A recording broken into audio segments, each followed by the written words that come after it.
welcome to Life Extension Live. I'm Dr. Mike, and that is Dr. Crystal. Today's show, we're going to be talking about your thyroid gland. It's pretty important. I know, but still so confusing. So confusing. It's your metabolic throttle. It gets you going. It revs up. It's involved with all those pathways of energy and fat burning and sugar, right? It does all that. So it plays a big role. Dr. Crystal, when was the last time you had your thyroid labs tested? December. Oh, I did, and the reason I know, because I was going to show my labs to all of you on the show, but I just kind of looked to see exactly what my doctor tested, and I'll share that with you later. Yeah, so we're going to get into, and that's really mostly what this show is about. It's about how to properly test for thyroid issues. Sometimes the way it's done on the conventional side, things are missed. People have symptoms of either low or high thyroid, Dr. Crystal, but they walk out of their doctor's office with normal labs. What does that mean? Maybe something going on. Or they may be missing kind of the root cause. The root cause, not getting the whole picture of what's really going on. So we're going to be talking about today. As a matter of fact, on today's show, we're going to be discussing your thyroid metabolism. Not too much there. I think we already kind of covered that. But why lab tests are needed to evaluate thyroid function and what your doctor may be missing. Yeah. Fantastic stuff. Real quick, we already said it. What is the thyroid gland? It's right here. Yes. And it produces hormones that rev you up. That's it. And it serves as kind of this thermostat as well for the body. If it's too high, you're jittery, you're anxious, you lose weight. You have stuff like that, right? If it's too low, you're like sluggish, hair loss, nail issues, dry skin. Yeah. So many different kind of symptoms. Yeah. So we want the thyroid to run at a nice, optimal level. When we talk about level, we're talking about some of the hormones. So we have a graphic. Let's throw that graphic up, Robson. See, now it looks a little weird. So you can see the thyroid gland right there. That's right in your neck. So picture that's your neck. Yes. Right? Now, up to the left, Dr. Crystal, that's your brain. The brain controls everything, right? Yes, it does. It's the brain that sends this signaling compound to the thyroid gland in your neck and says, you need to make some hormones because we got to get revved up. Yes, we do. And I think that's kind of what you're seeing there is, we're not showing it, or I think in red, is it showing that reverse feedback mechanism? But what's happening is that's why I said the thyroid is kind of like that thermostat. So it's getting the signal from the brain to make the hormones, to turn things on. But when those hormones get too high, there's a signal back to say, hey, enough, slow it down. Enough. Yeah. Let's turn off the thermostat for a while because it's hot in here. Yeah, and you see that a lot in a lot of hormone stuff, right? Where the brain turns it on, but once everything builds up, that gland, that hormone can then come back to the brain and say, okay, we got enough. Yes. And it turns it off. So that type of feedback cycling happens in a lot of systems. So once the thyroid, we're going back to the graphic, once the thyroid is turned on, you got thyroid hormone number 4. It's called T4. You don't need to worry about the full name. It's just T4. That's what you need to worry about. But it also makes another one a little bit directly called T3. But the main part I want to focus on, Dr. Crystal, is to the left. T4 is the main one that's produced from the thyroid gland when the brain says we got to rev up. And just to be clear, T4, that is thyroid hormone. Because I'm sure they see TSH that's coming from the brain. That's what they're used to seeing all the time on their labs. Yeah. That's the hormone from the brain. Right. That's not actual thyroid hormone. That's thyroid stimulating hormone. That comes from the brain, turns the thyroid, make T4, and then when T4 circulates and gets into the tissue, which is the definition of a hormone, made somewhere else, travel distant. Once it gets to the muscles or wherever it is, it turns into T3, which is the real active form that gets that rev up going. Yes, that's right. Yeah. There is a side reaction there. Look at that. reverse T3. Yeah, what's going on there? That reverse T3 is inactive thyroid hormone, and it is can sometimes block those hormone receptors. So you don't want too much of the reverse T3 in the body, but sometimes that happens. So your body's making the T4, and that T4 needs to be turned into the active hormone, but sometimes it doesn't. It goes to that reverse, which is not going to help T3. you out too much. Yes. That's going to cause some problems. If too much, yes. If too much. So, Dr. Crystal, now that we reviewed all that, I'm going to quiz you. Oh, boy. She had no idea. He loves quizzing me. And I don't even tell her. That's okay. She knows this. She's going to not, come on. So, based on everything we just covered in that graph, so if I get a TSH checked, which, by the way, TSH, which is that compound, the hormone from the brain to the thyroid, to turn on, that's a great place. You should test that. That's a good it's place a good to test. start. It's a good place to start. If my TSH is low, what does that tell you about my overall thyroid function? If your TSH is low, remember that's that signal. If my brain's not sending the signal to my thyroid, it tells me that there's plenty of thyroid hormone available, maybe too much. Too much. Thyroid hormone available in the body. So then the brain is not trying to stimulate the thyroid as much. Yeah. Right. So and that's where your doctor will have to say, okay, if the TSH is low, we got a lot of thyroid hormone out there. What's going on in the thyroid gland? Why is it so overactive? That might be hyperthyroidism. On the flip side, if my TSH is high, it's the opposite. Yes. If it's high, it's the brain is, come on, thyroid, wake up. Yes. There's not enough thyroid out there. That's low.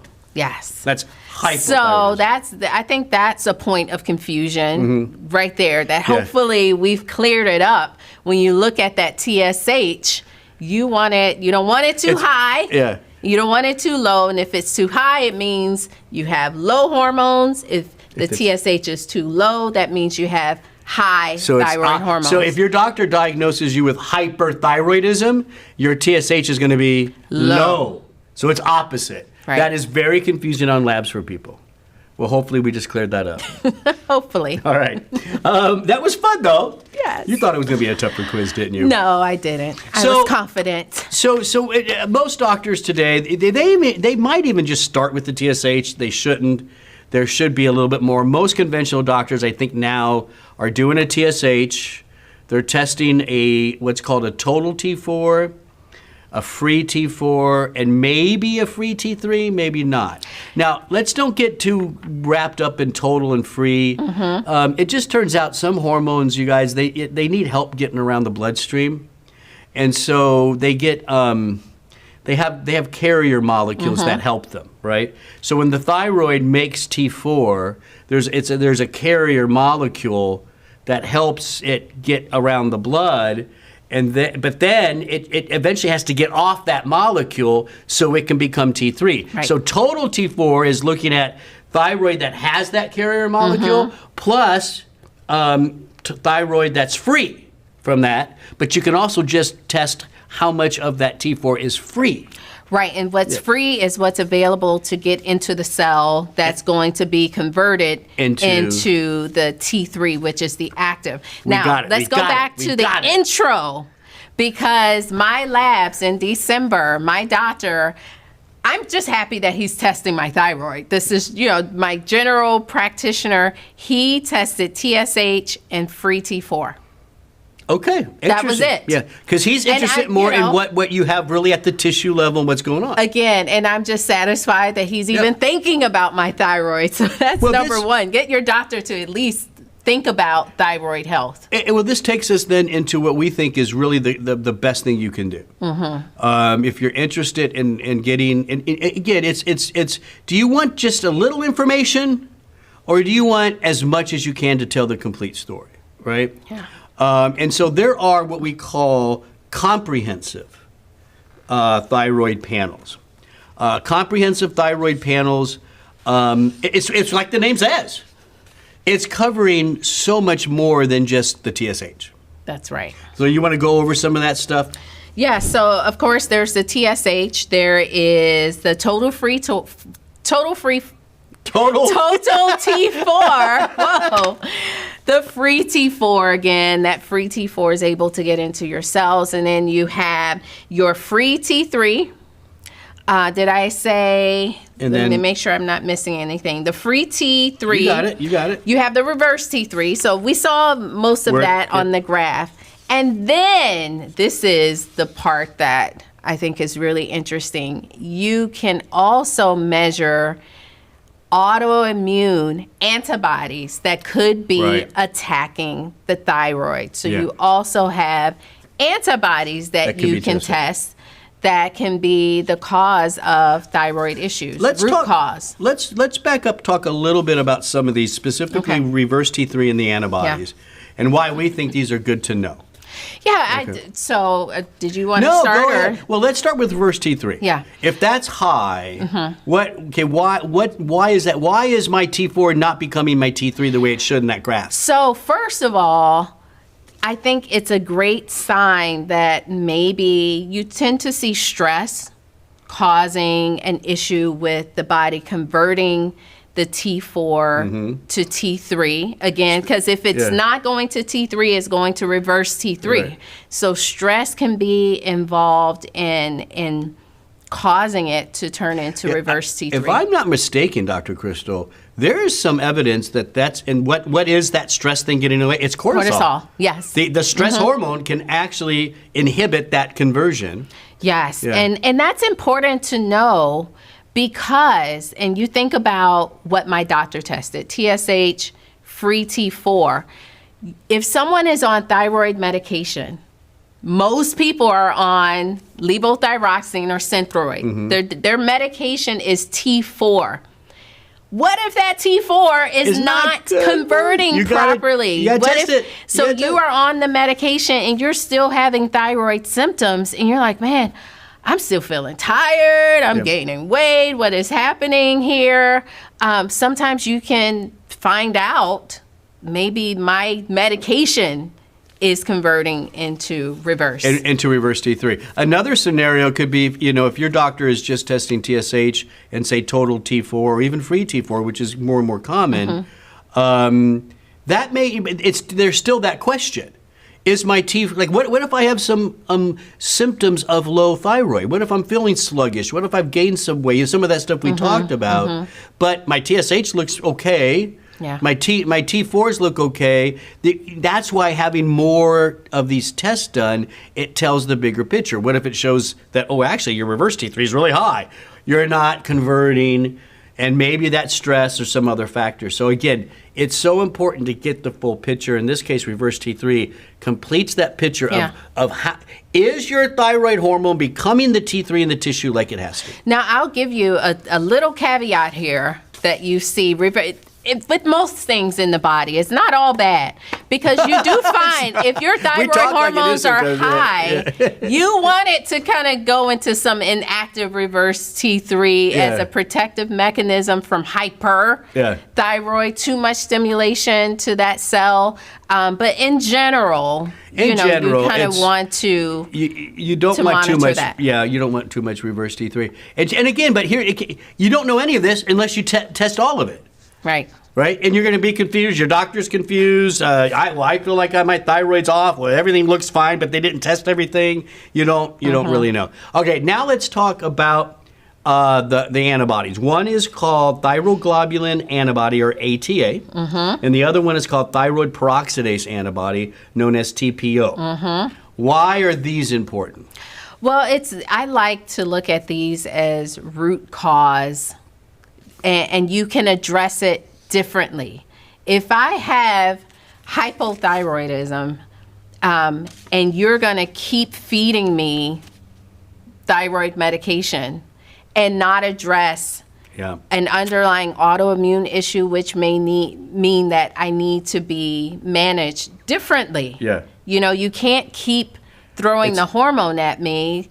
How about let's look at gut health. Let's look at vitamin D levels. all that kind Let's of look stuff. at other strategies, or you may need something to manage autoimmune. You may need steroids. It could, yeah. Like you just never know. You don't. I like the way you said that. To me, it went back to what we've talked about before. Think of that stream. There's upstream and downstream stuff, right? In this case, the symptoms you're describing, those are downstream. Yeah, you're treating the thyroid, but you're not addressing what's driving that downstream issue, which is these antibodies and potential autoimmune issues. Yeah. You're just going to go in circles. Exactly. Yeah, and so you got these antibodies could play a major role in how the thyroid functions. And as a matter of fact, they may be present at higher amounts before there's really any major issues. That's another good point, Dr. So it's an Wright. early indicator of maybe thyroid problems to come. That's very true. And if you want to learn more, we had a podcast, our Live Forever-ish podcast. We had an amazing guest, Dr. E, talking about Hashimoto's thyroiditis. And she pointed out that Hashimoto's autoimmune thyroid is the #1 cause of underactive thyroid, in the U.S., outside of, iodine with deficiency, which you see worldwide. Yeah, worldwide, yeah. But in the U.S., it's related to the immune system. Yeah, and you're going to miss it if you don't test those antibodies. Yeah, so very important to get those, again, ATA, TPO. You want to see those on your lab results. So again, real quick, TSH. We're going to do total and free T4. We're going to do free T3. Yeah. We're going to do reverse T3. And we're going to do ATA and TPO. TPO. That's the comprehensive panel. That's a comprehensive look. And so I think we're going to talk about why we don't often see the big picture in the conventional setting, or... Well, there's a lot of reasons for that. Before we do, I want to go to Google Land. Oh, okay. Can we go to Google Land? We love Google Land. This is where we, listen, we're hip. What are you searching for? Hannah knows we're hip. She's our producer. She keeps us on. She's distracting me now. Here's the question. Okay. Google Land. How often should I have my thyroid checked? Well, I think this is so tricky because, you want the official guideline. Yeah, give us the official guideline first. Every 5 years, starting at the age of, I think, 35. Yeah, 35 every 5 years. And really, the only thing they recommend, unless you have problems, is TSH. So again, if you're going to do it, get the whole panel. Get a baseline of all these things, and that baseline is important. Now, maybe the first time you do it, here's an idea, just an idea. I'm just throwing this out there. Okay. What if at 35 you get the whole comprehensive panel, you got your baseline, and then 5 years later you're feeling good. You're not. I think everything's fine. Maybe just do the TSH, free T. Maybe you don't always have to do those antibodies. Everything's okay. I personally would. I'm just saying maybe save some money because you may have to. That's one thing about this. A lot of doctors at insurance may not go that far if you don't have all these symptoms. That's the truth. One of the problems with the conventional side. Well, and that was, I think, where we were going to go is you can ask your doctor, and I have a doctor that they'll test anything that I ask for, but you have to be prepared for the chance that you'll receive a bill in the mail from the lab to cover whatever your insurance didn't cover. So, that's a it's mainly con. It's mainly probably the reverse T3 and the antibodies that they would have. Because a lot of times, in order for a conventional physician to be able to order that, everything has to have a diagnosis code. But maybe we don't. Maybe it is just a wellness check. But I believe in a more comprehensive panel. There really is no diagnosis code. It's just a wellness code. And the insurance company may be like, well, why'd you get all these? The person's gonna have to pay. That's one of the big problems. So a lot of doctors don't even go down that route. They don't. But you can ask your doctor maybe for if you're doing a conventional, and sometimes this will work. The reflex. So tell them to order it where if they see TSH is off, then it kind of, they'll then test for other things. Yeah. Without you having to go back for another blood draw. Yes, you can do that. Again, I think that puts more pressure on the clinic the doctors, the lab, it does, right? I mean, that's something you got to keep track of. I mean, that is it's an option, and you can talk to your doctor about that. Let's move to the do's and don'ts. All right. For taking care of your thyroid. Do's and don'ts of taking care of your thyroid health. Do get screened starting at 35, at least a TSH, at least. Please. At least. I would do way more, but at least that. You go over the next one. Do consume a healthy amount of iodine. Critical. That is going to be seafood. Woohoo! Hopefully you don't have a shellfish allergy. Seaweed, woohoo! Love seaweed snacks. Of course, Sushi. there's always the iodized salt option. Sure, all right. And then maybe you'll need an iodine add-in.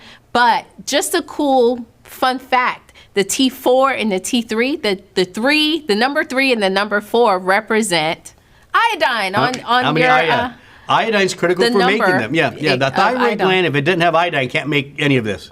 Correct. Yeah. So. Okay.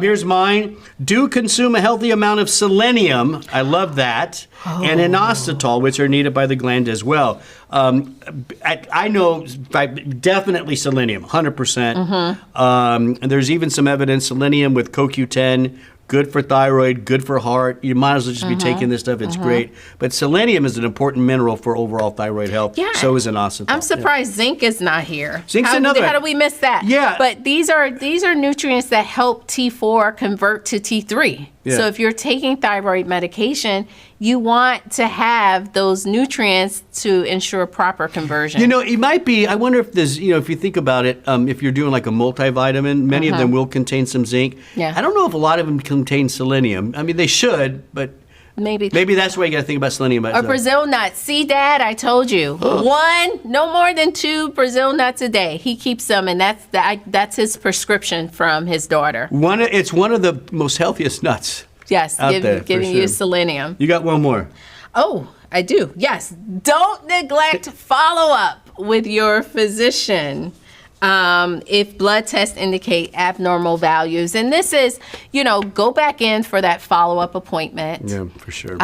If you're on any treatment program, make sure you don't skip your appointments. Or if you order labs through the at-home testing, you need to follow up with your doctor and bring your lab results to your doctor appointment. Speaking of tests that you can get outside of your doctor's office, Life Extension, our sponsor, has a really nice comprehensive lab test. Really simple.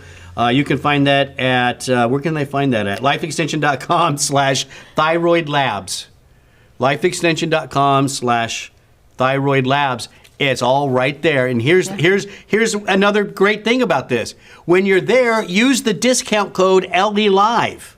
What are they going to get? You will receive 10% off. Plus, there's no shipping and handling. They're going to get 10% off plus shipping. 10% off at $50 or more, plus free shipping and handling on your entire order. Yeah, that's at lifeextension.com/thyroid labs. LE Live for the discount. Well, this was great. I think we cleared up a lot of things here, especially that TSH, which is very confusing. What are some of the missing things and why? So hopefully you guys found this helpful. Let us know. Give us some comments. We'd love to see that. If you have questions, we can answer them online as well. But I thought this was, it's one of those, it's so important, and I wish the comprehensive panel was just more common. Me too. I've had the comprehensive done, and the insight was just very valuable, and I was able to intervene appropriately. Yeah. Hey, don't forget we go live every Wednesday at 12 noon Eastern Time. That's Life Extension Live.